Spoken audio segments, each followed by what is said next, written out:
In the Second Cylon War, more commonly known as the Fall of the Colonies, we didn't get to see a lot of the Colonial ships fight in battle. However, this would not be true for the First Cylon War, which is realized in the canon game known as Deadlock. Let's take a look at some of the vessels that fought for the colonies.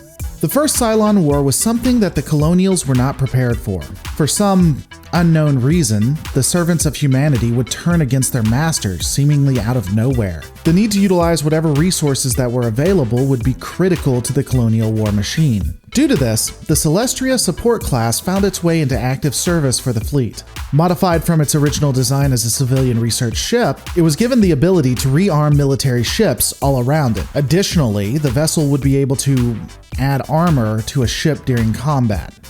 Talk about drawing the short end of the stick on that job. Hey Joe. Yeah, Joe, grab a torch and go outside and put armor on that Battlestar.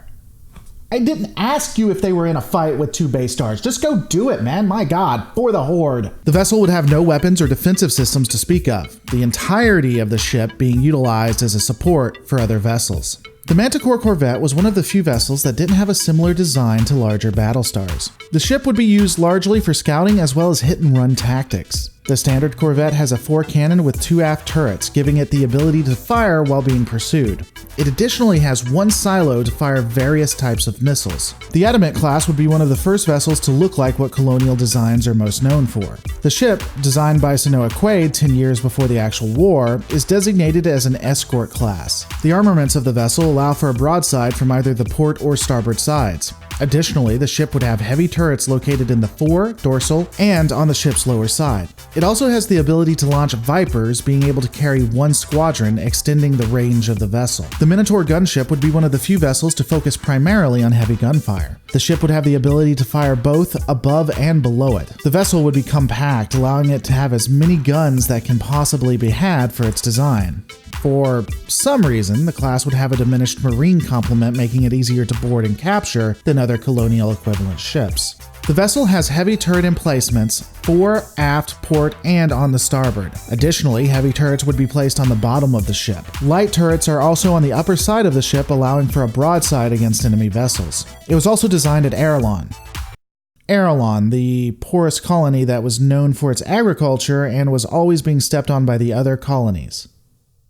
Arelon. One of the ships to exist before the First Cylon War, the Janus-class heavy cruiser sports twin-mounted heavy gun batteries to its fore, several gun batteries along its ventral spine, and 3 missile silos that allow it to fire various types of ordnance. It also has the ability to lay mines if necessary. The vessel is known in firing missile ordnance or even nukes at various enemy ships. As stated, it had long been used in wars between the colonies, but would become critical in the war against the Cylons later on. Also, they spell Janus with a J, because why the frack wouldn't you spell it with a J? Because that just makes it more confusing for me while I'm trying to write this script. As I researched the war, I found that apparently the Colonials can't design ships that can carry more than 2 squadrons unless it's a huge fracking Battlestar. The Atlas Carrier class vessel sports 2 squadrons. Unfortunately, this does come at the expense of the ship's maneuverability and weapons payload. The vessel has broadside weapons on the port and starboard sides, with dorsal and ventral additionally having heavy turrets. Unfortunately, due to the ship's size and speed, it can be very difficult for it to keep up with other faster vessels. The Ranger class, hailing from Pycon, is one of the more deadly ships in the Colonial arsenal. With the ability to fire missiles faster than most other vessels, the Pycon-designed ship has the ability to fire these missiles 4 times faster than most other ships, such as the Adamant. To the fore of the vessel, there is a heavy turret, broadside turrets on the port and starboard, though interestingly, these turrets would be light versus the heavy turrets we usually see, and a medium turret stationed on the bottom side. The fleet that fought the Cylons was a mishmash of Colonial ingenuity and just raw firepower. These vessels were the bulk of the non-Battlestar fleet. If you like this brief synopsis, check out the Spacedock playlist, linked below, that did individual breakdowns, and they actually talked to the devs. If you do, let them know the Lore Reloaded says hi. The First Cylon War was extremely intriguing, and it's unfortunate we haven't gotten to see more of it on screen. But those are my thoughts. What are yours? Let me know in the comments below.